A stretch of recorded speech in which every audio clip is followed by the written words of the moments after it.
ನೋಡಿ, ಈ ಮಧ್ಯಪ್ರಾಚ್ಯ ಯುದ್ಧದಿಂದಾಗಿ ಕರ್ನಾಟಕಕ್ಕೆ ಗ್ಯಾಸ್ ಸಮಸ್ಯೆ ವಿಪರೀತವಾಗಿದೆ.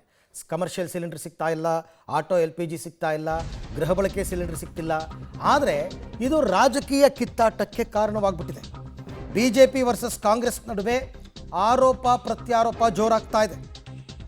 ಹಾಗಾದರೆ ಕೇಂದ್ರದವ್ರು ಹೇಳೋದೇನು, ರಾಜ್ಯದವ್ರು ಹೇಳೋದೇನು ಅಂತಕ್ಕಂಥ ಪ್ರಶ್ನೆ. ಕರ್ನಾಟಕಕ್ಕೆ ಬೇರೆ ರಾಜ್ಯಗಳಂತೆ ಗ್ಯಾಸ್ ಹಂಚಿಕೆ ಆಗ್ತಾ ಇಲ್ವಾ? ತಾರತಮ್ಯ ಮಾಡ್ತಾ ಇದ್ದಾರೆ ಕೇಂದ್ರದವರು. ಗ್ಯಾಸ್ ಟ್ರಬಲ್ಗೆ ಕೇಂದ್ರ ಸರ್ಕಾರವೇ ಹೊಣೆ ಅಂತ ರಾಜ್ಯ ಸರ್ಕಾರ ಆರೋಪ ಮಾಡ್ತಾ ಇದೆ. ನಿನ್ನೆ CM ಸಿದ್ದರಾಮಯ್ಯ, ಸಚಿವ ಮುನಿಯಪ್ಪ ಎಲ್ಲರೂ ಕೂಡ ಕೇಂದ್ರದ ವಿರುದ್ಧ ಕಿಡಿಕಾರಿದ್ರು. ಹಾಗಾದರೆ ನಿಜಕ್ಕೂ ಕೂಡ ಇನ್ನೂ ಒಂದು ಹೆಜ್ಜೆ ಮುಂದಕ್ಕೆ ಹೋಗಿ ಈ ಪಂಚರಾಜ್ಯಗಳ ಚುನಾವಣೆ ಏನು ನಡೀತಾ ಇದೆ, ಆ ರಾಜ್ಯಗಳಿಗೆ ಸಿಲಿಂಡರ್ಗಳು ಜಾಸ್ತಿ ಹೋಗ್ತಾ ಇದೆ, ಗ್ಯಾಸ್ ಸಪ್ಲೈ ಆಗ್ತಾ ಇದೆ, ಉಳಿದ ರಾಜ್ಯಗಳಿಗಿಲ್ಲ ಅಂತಲೂ ಕೆಲವರು ಆರೋಪ ಮಾಡಿದರು. ಇದು ನಿಜಾನಾ? ಇದಕ್ಕೆ ಕೇಂದ್ರ ಸರ್ಕಾರ ಉತ್ತರ ಕೊಡುತ್ತಾ ಹಾಗಾದರೆ ಅಂತಕ್ಕಂಥದ್ದು ಪ್ರಶ್ನೆ. ಕೇಂದ್ರ ಸಚಿವರು ಉತ್ತರ ಕೊಡಬೇಕಾಗುತ್ತೆ. ಈಗ ಕರ್ನಾಟಕದಿಂದಲೇ ಇರತಕ್ಕಂಥ ಪ್ರಹ್ಲಾದ್ ಜೋಶಿ ಅವರಾಗಿರ್ಬೋದು ಅಥವಾ ಕುಮಾರಸ್ವಾಮಿ ಅವರಾಗಿರ್ಬೋದು, ಉತ್ತರವನ್ನು ಕೊಡ್ತಾರಾ ಇದಕ್ಕೆ?